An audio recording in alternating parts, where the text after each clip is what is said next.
Hindi porket nagbukas ka ng tindahan, entrepreneur ka na. Hindi porket nagbukas ka ng restaurant, entrepreneur ka na.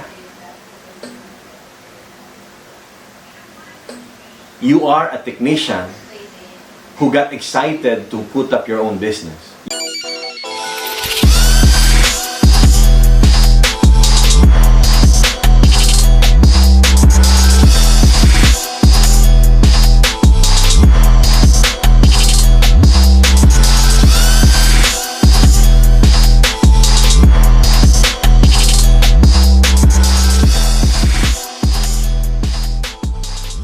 But this is as true can be, because we can see it in all of the statistics in business.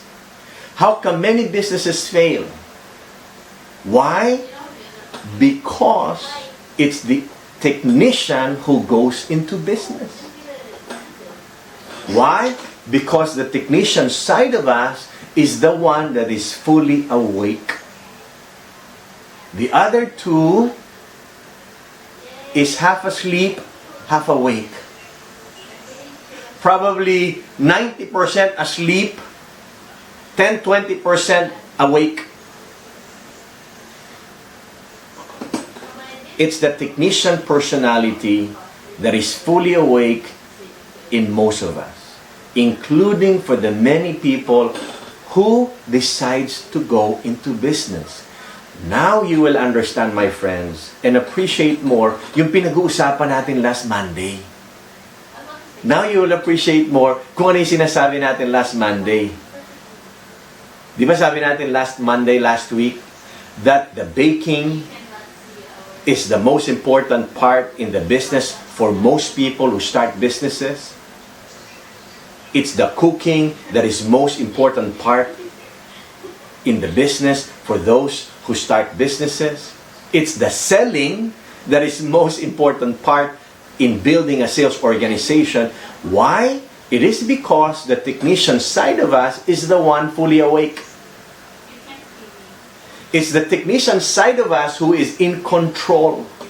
It is the technician side of us who is at the steering wheel. And because of this, a dangerous thing happens. And what is this dangerous thing? The technician decides to start the business. Are you getting it, my friends? It's the technician personality who is in control and who is dominating the scene of starting and running the business. And that's why hindi mo siya pwedeng sisihin. And that's the reason why, para sa kanya, yung baking ang pinaka-importante. Para sa kanya, yung selling ang pinaka-importante. Because it's the technician personality who is at the steering wheel.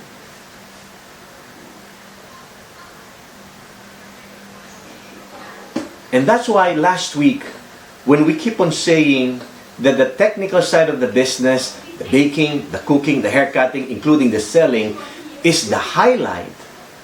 And then when we're saying that that shouldn't be the case, I keep on saying last week that the technical side of the business, the truth of the matter is, can actually interfere in growing the business. The technician side of us gets hurt. The technician side of us gets offended. The technician side of us suddenly says, that is unfair. Now, my friends, now I will word the E-Myth the way you are reading it in the book. I worded it a bit differently last Monday, but today I'm gonna word it the way you're reading it exactly in the book. Now that we have laid the foundation of the three personalities, you will appreciate this now even more. The E-Myth, as worded in the book, is most businesses are started by entrepreneurs. Gerber says that's the myth. Because most businesses are not started by entrepreneurs. They're started by technicians. Are you getting me, my friends? The way the entrepreneurial myth was worded in the book is that most businesses are started by entrepreneurs. That is a lie. Nakakatawa, di ba? Pag meron kang kaibigan, alam mo yung kaibigan ko, nagsimula ng bake shop, entrepreneur talaga. Uy, alam mo siya, sa sobrang galing na promote na entrepreneur talaga yan kasi. Uy, alam mo, si Chris talaga, gino mo, naging BM, kasi entrepreneur. Yung kaibigan ko, nagsimula ng restaurant, entrepreneur. Michael Gerber is saying, most businesses are not started by entrepreneurs. That is a myth. To even think and consider that when you or a friend starts a business, you automatically are an entrepreneur is a lie. You are actually a technician who experienced the entrepreneurial seizure. And what's the entrepreneurial seizure? A strong feeling and a strong desire that you would like to be your own boss. That you would like to be as rich as the boss that you're working for. That you want to be free from the boss. And therefore, since you know how to bake, since you know how to cook, since you know how to sell, you can really start and make it on your own. Gerber says, that's a lie. Now, my friends, now that you know who starts businesses in the Philippines and who starts businesses worldwide, now that you know who are the UMs that get promoted, now that you know who are the branch managers who get promoted, now you know. They are great salespeople. But entrepreneurs, question mark. Maybe not yet. Great salesman, no doubt. That's a huge part of why they are there. Huge part of why they are there. But to automatically call them as entrepreneurs, Michael Gerber says, hold on. Hindi porket nagbukas ka ng tindahan, entrepreneur ka na. Hindi porket nagbukas ka ng restaurant, entrepreneur ka na. You are a technician who got excited to put up your own business. Yes. But to call you an entrepreneur, not yet. So now we will answer the big question last week. Kasi ang tanong natin last week, so if there is something more important than the technical work, what is it, James?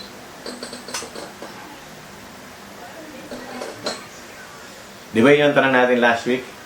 If there is something more important than the cooking, what is it then? If there's something more important than the haircutting side of the business, what is it then? If there is something more important than the selling part of the business, what is it then? Here's the answer. It is the entrepreneurial work of the business. It is the entrepreneurial component of the business.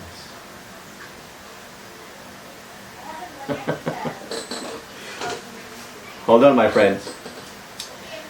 If baking is not the most important thing, if cooking is not the most important thing, if selling is not the most important thing, what is more important than that? And the answer is the entrepreneurial component of the bake shop, the entrepreneurial component of the restaurant, the entrepreneurial component of the salon. Chris and the rest of the hear me. That entrepreneurial component of T5.